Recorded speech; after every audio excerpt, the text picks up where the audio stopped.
零下58度，我来到了中国最寒冷的城市。2009年12月31日凌晨，内蒙古自治区根河市测得零下58度的历史最低气温，这是中国有气象记录以来的最低温。该记录至今仍未被打破，令根河市成为了中国冷极。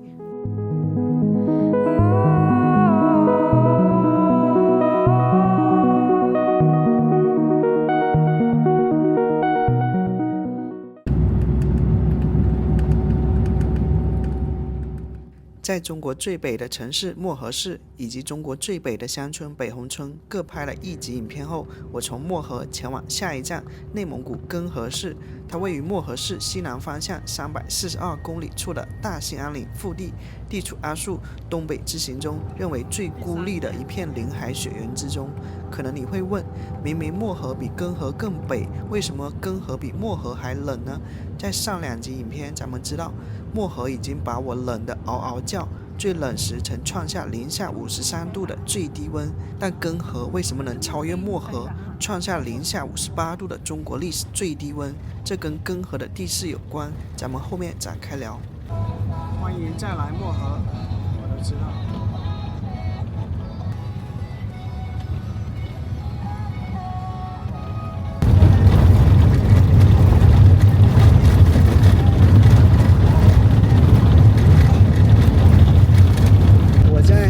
待了大概1个月吧，然后现在就正式离开黑龙江了，现在已经进入到内蒙古的一个省界了。从漠河市搭车2个多小时吧，然后一路穿越这个大兴安岭腹地啊，真的是非常多的这个林木，然后就来到了这里，这里属于是内蒙古根河市下辖的满归镇。因为从漠河要去这个中国最冷的冷极，也就是根河市的话呢，没有直达的车，只能来到满归镇住1个晚上，明天呢再坐火车到根河市，所以今天晚上先在这里住1晚。其实现在才5点多，但是天黑已经一个多小时了，3点多就天黑了。这个房间的话有卫生间，然后60块钱，然后我们明天见吧，拜拜。昨晚住在这个快捷宾馆了，现在是6点40分，准备出发去满归火车站。要坐4个小时的火车到根河。哇，这就是满归站了，你看它阶梯全是厚厚的雪。前面那位奶奶是根河人啊，因为我们是一起坐那个小巴车来的，也住同一家宾馆。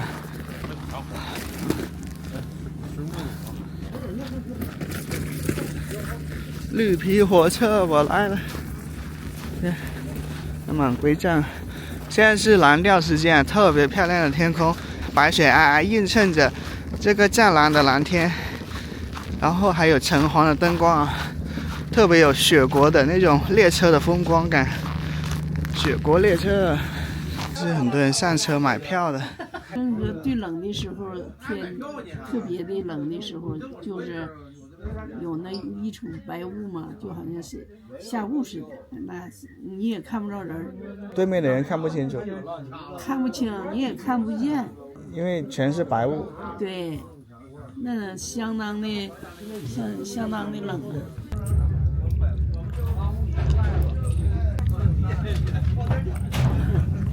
我说我家那好利浦就像这个似的，一套房一套房，没人住啊，都是空着的。对，那些人都住楼房了。嗯，在漠河的时候，我住的宾馆暖气太足了，甚至有点热。而昨晚在满归镇，感觉房间的暖气质量没有漠河那么好，所以被冷的睡得不是很好。看来每个地方的虽然都供暖，但是供暖的这个水平各不一样。你看啊，咱们能看到，你像这个火车的一个车窗呢，也是覆盖了一层塑料布的，也是为了防风，然后保暖的。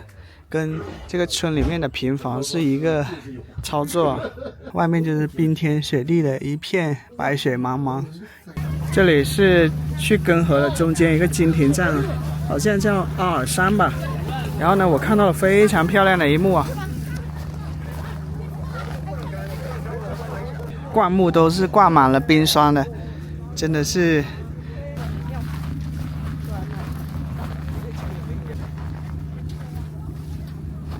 推文完了出不来了，没办法。这雪太厚了。那雪下的厚点儿，那房顶上都是那个铁皮瓦呀，往下下呀。等那顺窗户出来的，那雪和我家窗台一平，我家窗台也挺高，也1米多高。那家伙下那么连顺窗户爬出来的。前方到站就走。我以为就我自己不笨的开不开门没有劲儿，出来一看，好嘛，往地下一踩，那雪到我腰。是哪一年的事情？就是上个月月末吧，将近，我还没搬回楼房呢。下那第一场大雪，就给我一个好看的结局。就把你震撼了一下。下过大雪以后整不完了，赶紧搬到楼房住去吧。这是冰霜哈。冻的对冰。冻的那个纹路还挺漂亮的。直接录完合成片了就？没有，还要回去剪辑。这里是金河站啊，感觉还挺有年代感的一个车站。我又下车溜达一下，看看这个大兴安岭腹地的一些小的乡镇吧。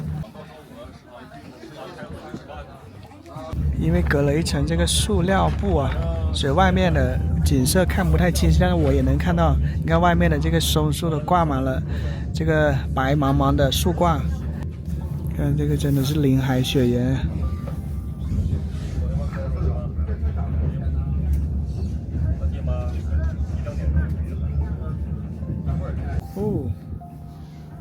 人家下车哈，下车那个老人他的雪都没到他的膝盖了。这地方下雪比漠河还狠。好，马上开车。好的，谢谢。还有2个站就到根河了。我说多点啊。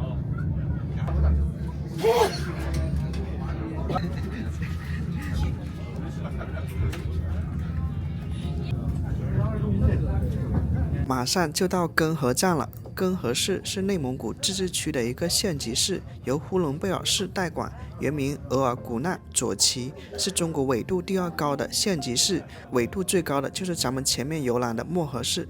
根河市境内最北的城镇就是昨晚阿树落脚的满归镇。资料显示，根河市常住人口为7万多人，除了汉族外，全市少数民族人口为16000多人，其中蒙古族8500多人，回族2700多人，满族3500多人，达斡尔族900多人，朝鲜族300多人，鄂温克族400多人。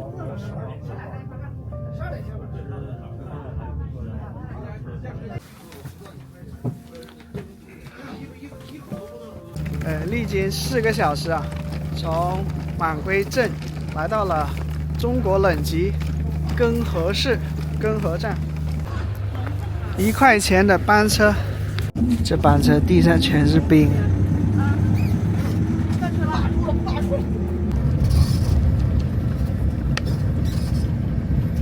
现在下了班车要去找宾馆。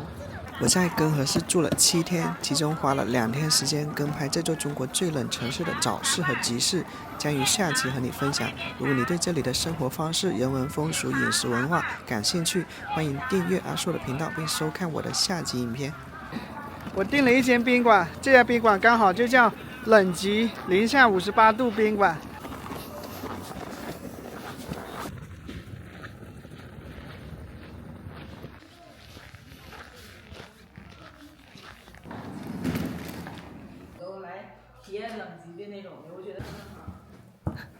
我看一下我在哪个房间。这个宾馆的客房还特别多，哇塞！你看，还很干净哎！我的天啊，还带独立卫生间的一个房间，2张床，上面都写着冷极58度。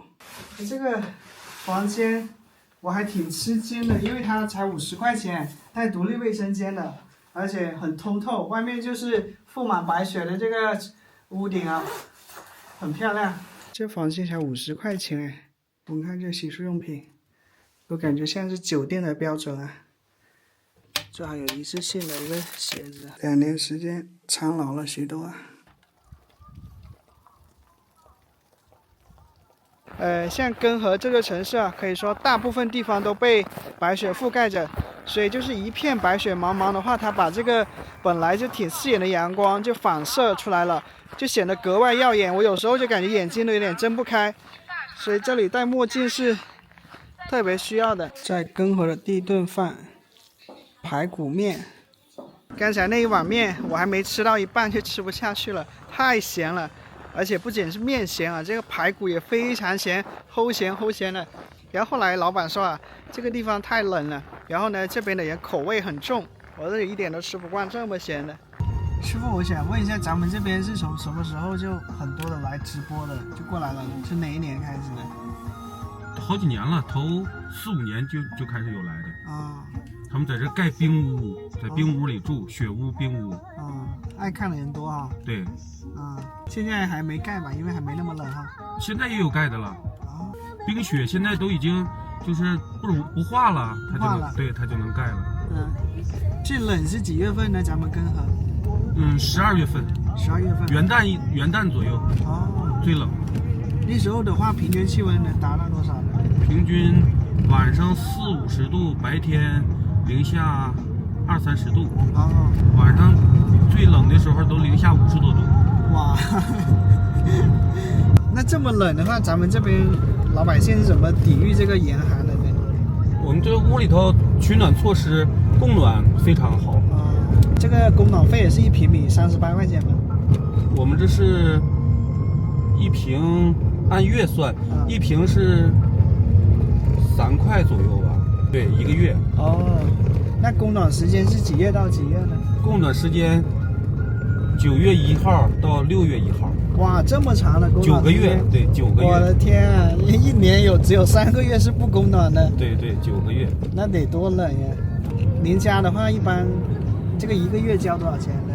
我家是70平的，一年取暖费交2400。2400啊！对，我看有一些像漠河那边的村里面啊，他们自己烧煤的。对，这块也有。像大户人家的话，他一年光是买煤就要1万块、几千块钱。对，那煤800、900多1吨。我打了个车来到根河市的一个地标啊，然后根河这边打车的起步价是6块钱，然后呢超过2公里的话，每公里算2块钱。但这儿没人。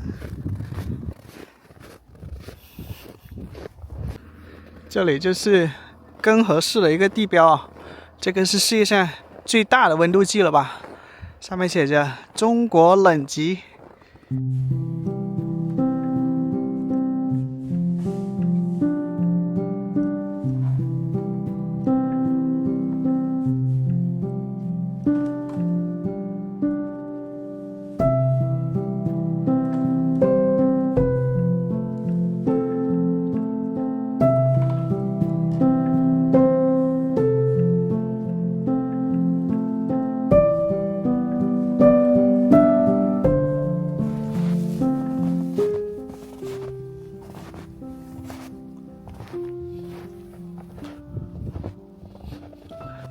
这一地方的这个水更深哎，这是我从那个冷极碑走过来的，一深一浅的脚印，你看挺深的吧？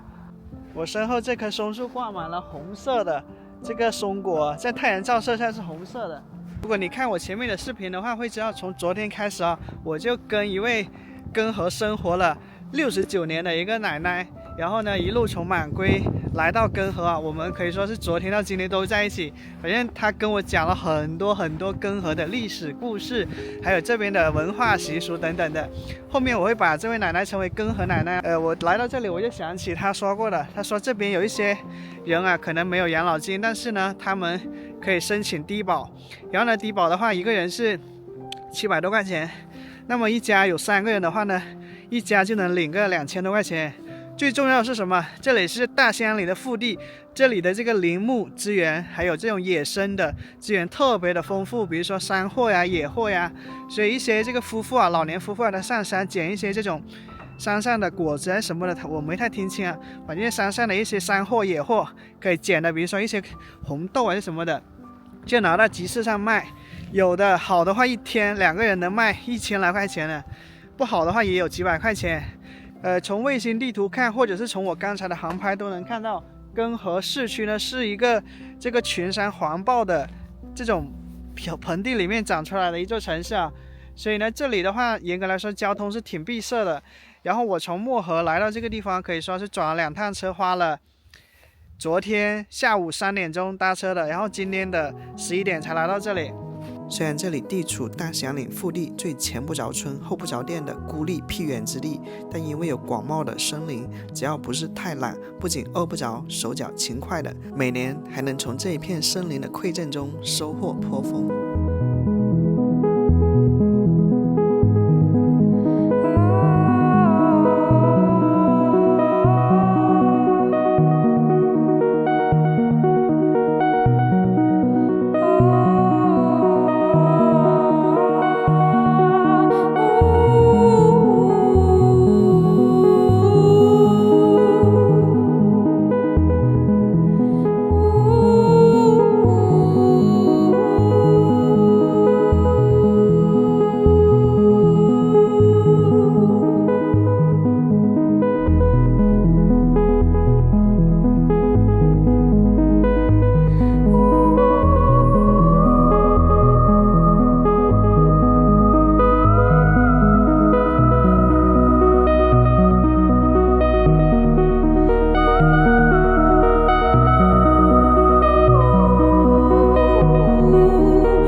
我这个脚特别冰冷呢，应该是很多雪掉进去了。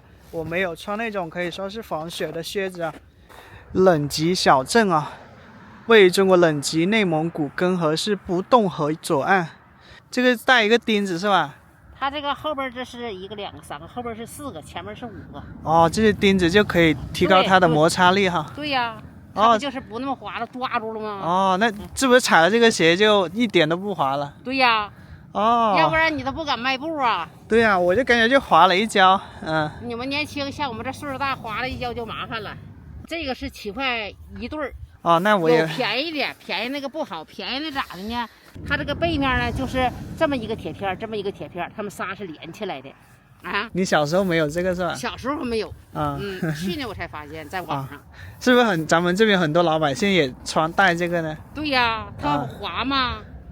这样的话就是防的很安全。我开春的时候我就把腰就摔坏了，所以说我就很害怕。这除了戴上它吧，就敢迈步了，要不然不敢迈步。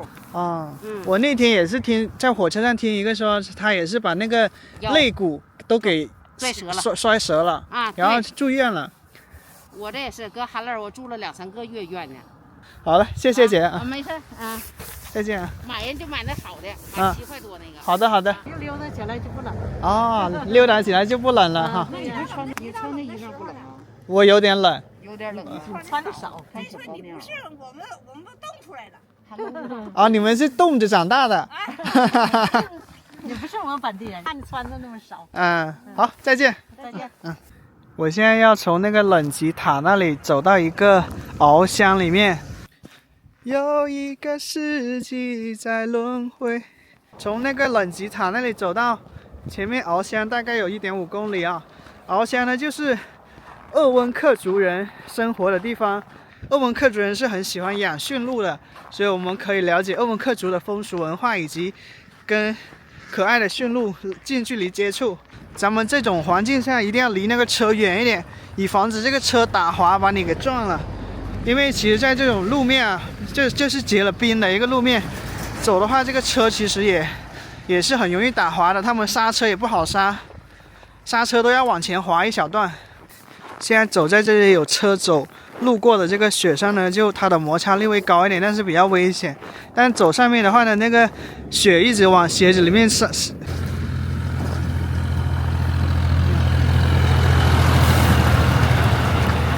这边有一个死鹿部落，我过来看一下。啊，你穿的也太少了。我一个人出来的。对，我一个人出来的。来，咱们根河这边听说很冷是吗？对呀，就58度嘛。零下58度。对呀。您这一身就是过冬的。对。您是穿了几件衣服呢？所以你设备不一样啊，我这一件可能就听你那3件。我还带了一件羽绒服。你那羽绒服不用啊。现在我们有车了，要不可以用3斤到4斤的羽绒服。我要穿4斤的羽绒服啊！哎，赶上被棉被了。我的天啊，我这个就很轻薄的，羽绒服我是秋天穿的，秋天穿的。哎，现在都没有0度了，现在都在零下10几20度了。啊，现在太冷了。那个是最冷的哈。对，就春节前。那个时候，平均温度能达到多少呢？40多度。零上40多度。对。我的天啊！就偶尔有几天也有达到58度嘛。哦。那不是天天有，这个温度不是天天有，天天有谁也待不了。老家辽宁，怎么从辽宁来到这边呢？父母过来了，土味过来了，你就跟着就过来了，就在这土生土长，就生到这儿了。啊。我在辽宁待了20年，还是这面好。怎么说呢？那面太热了，夏天来的时候，就这停车场全都是车，你看了吗？这面全是车。哦，现在没车了哈。对，现在哪有车了？因为现在不是旅游的季节。对。敖鲁古雅，中国最后的狩猎部落。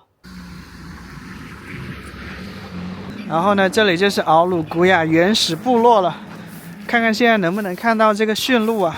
我还没见过驯鹿呢。我要看一下对面牌子上的一个故事啊，但是这个雪太厚了，我这个鞋又要遭殃了。哎呀，确实要穿这个雪地靴才行啊！哇，这你看到小腿了。千百年来，以狩猎、迁徙、饲养驯鹿为主要生产生活方式的史路鄂温克族一直游荡在森林中。3个世纪以前，他们牵着驯鹿，背着猎枪，穿越时空，一路向北，把大兴安岭北部森林当作自己的新家园。1965年，是中国共产党领导下的人民政府把他们带领走出大山，定居在美丽的敖鲁古雅河畔，开启了走向文明的新生活。进这里的门票是50块钱。一个银白色的世界呀，挂着一些红色的小灯笼样的灯。哇，这个太夸张了吧！这一个这都不是雪了，全是冰跟雪的交融啊！为啥就这里这么冷呢？咱们看看上面啊，你看这个别用手摸它，这个是很刺的。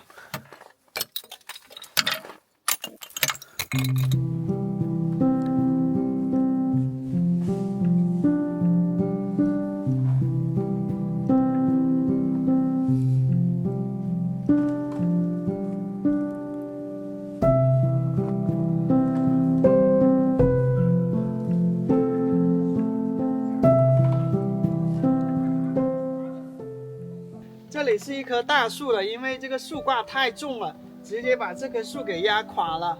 然后呢，里面你看，全是冰，真的是名副其实的这个冰屋子啊！而且呢，上面那个刺啊，很尖锐，像针一样。你看这些树都被冰挂给压垮了。你看，下午3点钟啊，太阳已经很低了。人生第一次看到驯鹿，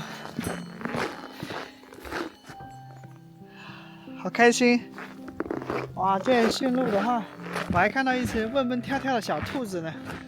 小兔子乖乖，冷不冷？缩成一团了。这小兔子冬天里跑起来就特别萌。哎，哇，它的这个。这是鄂温克族的一个图腾啊，靠近它以后，它会用这个来去戳你。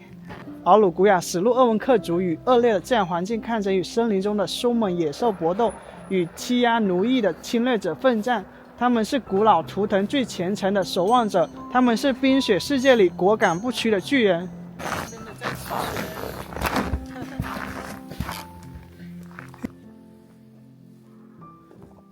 它这个是，不给摸，好的。你看，它每个驯鹿它的那个犄角啊，它的那个感觉都不一样。像这个犄角，它就有一些毛茸茸的东西在里面，可能是公跟母的区别吗？可能是脸痒啊，把血当水喝吧，估计是。这血呢？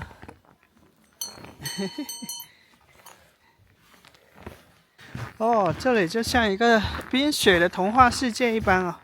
这里的话，主要就是这个白桦树跟松树，它们的树干都很细啊。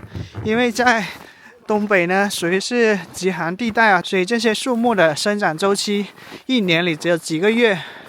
前面聊到，根河之所以比漠河还冷，有几方面原因。一是根河地处高海拔地区，位于大兴安岭山岭，海拔700到1500米，比漠河的400米海拔更高，因此气温更低。第二，根河是地处高寒盆地地带，四周群山环绕，冷空气沉降后不易扩散，形成冷池效应。而漠河地势相对开阔，冷空气较容易流动，因此低温不像根河那么的极端。第三，根河远离海洋，冬季受西伯利亚寒流影响更严重，极端低温的持续时间比漠河更长，降雪也相对较少，导致气温持续降低。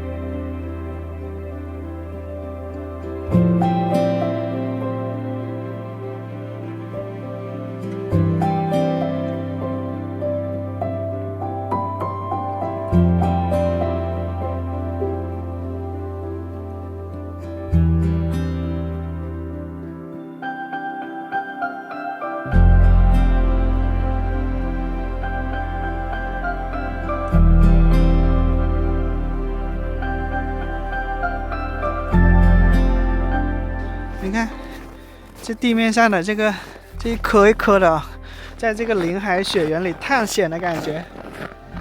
这些你看这些松树啊，很大一棵，但是也被很多的积雪给压弯了腰，或者直接把树枝给压断了，特别纯洁的那个感觉。这些树枝上已经有那个冰挂了。咱们来看一下，你看这一掰一段，哇！你看，这挂满了冰挂，像不像那个蘑菇啊？那个暖色的阳光打在这个清冷的冰雪上啊，冷暖交融。这些冰挂特别像是那种烧蜡烛，然后蜡烛融化以后，但是比那个蜡烛要更加的纯净一点。这就是驯鹿拉的一个雪橇啊。我是来看这个牌子的，我看上面写的是什么？驯鹿，俗称四不像啊。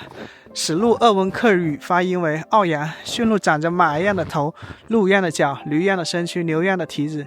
驯鹿体型中等，成年驯鹿体长130厘米左右，肩高110厘米左右，平均寿命达20年左右。驯鹿主要有褐色、灰白色和白色。雄雌都长鹿茸，驯鹿性情温顺，善于在沼泽、森林、湿地、雪地上行走，是史路鄂温克人不可缺少的交通工具，被誉为森林之州。现在不是旅游季节，所以的话基本没什么游客。到夏天的时候，这里游客就很多了。咱们看到这个驯鹿已经没了犄角了，后面那个也没了。大哥你好，我想问一下，有的鹿还有鹿角，有的已经没了，是什么原因呢？没鹿角就嘎了锯了呗。为什么要嘎了它的？锯了过年长了。它还会长出来？长得不好看那个就。等它长出好看的来。对，再长得好看。那它一般从剪掉到重新长出来要多久呢？这个1年。1年？咱们体验一下这个雪橇吧。像我在中国最北的乡村叫跟俄罗斯接壤的北红村呢，那里呢也是马拉雪橇，这边是鹿拉雪橇。根河市是鄂温克族人的主要聚居地，在清代的时候呢，这里是索伦部的狩猎地。索伦部并非一个具体的民族，而是生活在东西伯利亚、外兴安岭、中国东北周边各民族的一个统称，比如清代的达斡尔族、鄂温克族、鄂伦春族等少数民族的统称，有时特指鄂温克族。很多索伦人在清朝进入了满洲八旗而成为满族。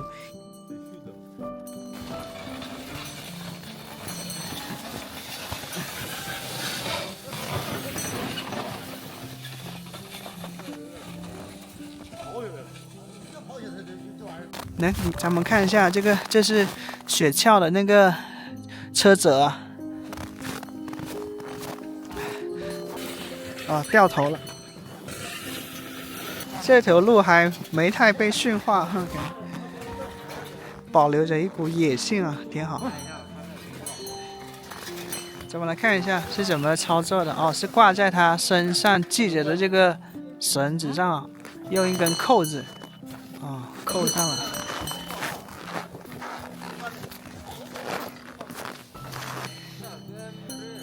哎，你好，驯鹿是吃什么的呢？它吃苔藓。现在这一头有多大了呀？3岁了。哦，谢谢。这个鞋踩在这种雪上，挺不好走的。哎，这些树上还给它做了一个针织衫啊，哎，花花绿绿的。哦，这里就有介绍了这个驯鹿的一个食物啊，就是苔藓。苔藓生长在气候严寒的针叶、阔叶林混交地带的山上，每年以3至5毫米的速度生长，是驯鹿最喜欢吃的天然食料。实录鄂温克语发音为昂靠，勒乌特。昂靠是生长在岩石上和土地上的苔藓，勒乌特是生长在树上的苔藓类植物。除此以外，驯鹿还喜欢吃嫩草、蘑菇、木耳、灵芝等。神树。实录鄂温克人在漫长的历史发展进程中逐渐形成了图腾观念，他们崇尚万物有灵，同时认为古老的造型奇特的树木具有保护本民族的作用，有一定的神性，被他们视为神树，用以来祈福、寻求保护、获得安宁。我感觉这个偌大的一个园子啊，就我一个游客啊，这有一个叫鄂温克跷跷板。这里还介绍了国家级非物质文化遗产萨满舞啊。诶，这个造型感觉颇有宗教意味啊，感觉会不会是鄂温克人的一个图腾？他们相信万物有灵。这里安装了一些摄像头啊，这个积水有那么厚啊。像那个哥和奶奶告诉我，他说大概10几天前啊，他是住在这个村里面的平房的。有一天早上呢，他8点钟出门，就发现这个门推不开了，因为那个积雪已经一夜之间就堆到了他大概这个腰的地方，这门都推不出去。他从窗户里面爬出来的，你看，由此可见这边这个下雪的时候得下得多大。我来到这里，突然听到一声警报声啊，就这个摄像头发出来的。因为四周没人我要出去了，我怕等一下天黑了认不出路来。天快黑了以后，就感觉这个温度下降了，大概5到10度吧。刚才有太阳的时候没觉得这个脸冰冻冻的，现在感觉这个脸冰冻冻的。哇，这积雪太厚了，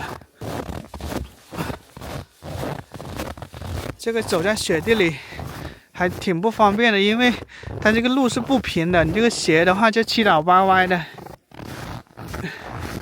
哇，这个脸越来越冰冻，感觉都快冻僵了。你看中午的话，它这里气温只有零下的12度，到现在下午的这个4点多的时候呢，我感觉应该体感温度是零下的18、19度左右。因为今天的根河不算是很冷的。但是呢，因为这个雪啊，它是掉到我的鞋子、我的脖子里面去了，它跟我的体温被我的体温加热以后，它就融化成水了，所以我的这个鞋子的袜子都浸湿掉了。所以这个现在全身跟脸跟这个脚是最冷的。这些驯鹿是饿了吗？其实那些大叔们其实是铲这个驯鹿的便便啊，他们就以为在准备要喂食了，一直跟着。种地跟扔地里呗。当化肥。对。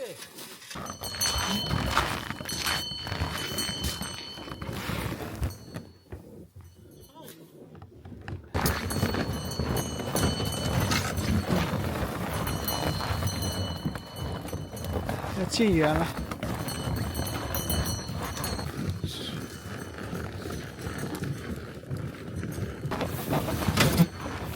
这都是很好的肥料，因为现在快天黑了，所以呢，这些工作人员就把这些在林子里面的驯鹿拉到那个圈子里面去啊，鹿圈里面去啊。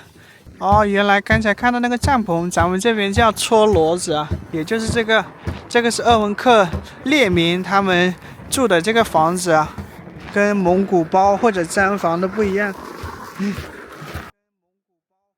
刚好就一举两得是吧？对，又把味儿给清了，又能种菜。对。现在才4:09啊，天就快黑了。这边天黑的比漠河晚，因为它纬度比漠河要更南边嘛。咱们看一下眼前这个高脚楼啊，它叫犒劳堡啊。鄂温克语树上仓库是史路鄂温克猎民在长期狩猎迁徙过程中搭建在树上的库房啊。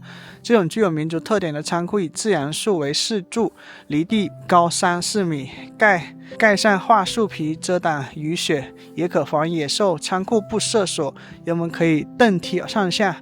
如果其他猎民出猎断粮，可在就近仓库拿取啊，没有人认为这是不道德的行为，恰恰相反，认为这是断粮人的权利，是主人的义务。这也是敖鲁古雅鄂温克人一直保持到现在的共享理念的行为体现啊。这种分享的理念真的很好啊，即便在可能很原始的这种森林里面生存，鄂温克人他们也是这样形成了这种分享的理念，真的很好。天快黑了，这里的话冬天游客是极少的。哦，没什么车。现在才4:15啊。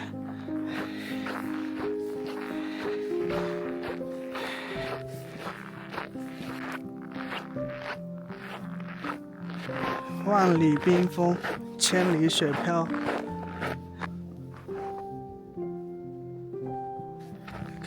你看这些游客中心啊也好，酒店也好，冷冷清清的。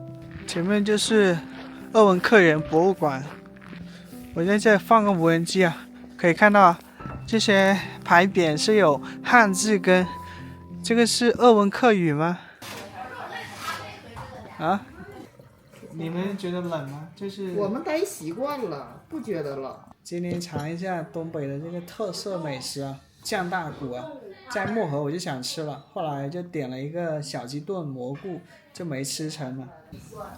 哇，这么大一盘！来了，看一下，这就是酱大骨啊，小份的。我感觉我就吃一块就饱了。我有点烫。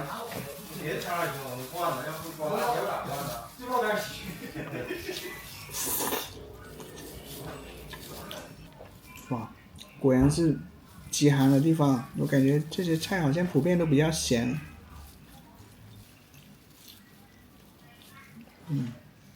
试一下这个豆腐啊，这个酱骨的肉煮的特别烂啊，你看我一拿出来它就掉了。这么大一块，豆腐里面是有那个香菜，天冷了还一口热乎乎的汤。这是紫菜，里面还放了紫菜。这个豆腐倒是不咸的，可以。哦，还有一点虾仁啊，给了2个蒜头啊，因为是吃这个的时候搭配的。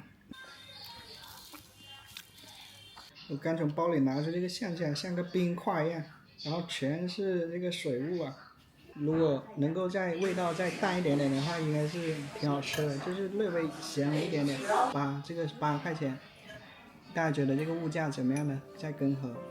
以上是本期影片的全部内容，很开心你能看到这里。如果你喜欢阿树的影片，不要忘了帮我点赞订阅我的频道哦，这对我有很大的支持。感谢收看，我是阿树，我们下期见。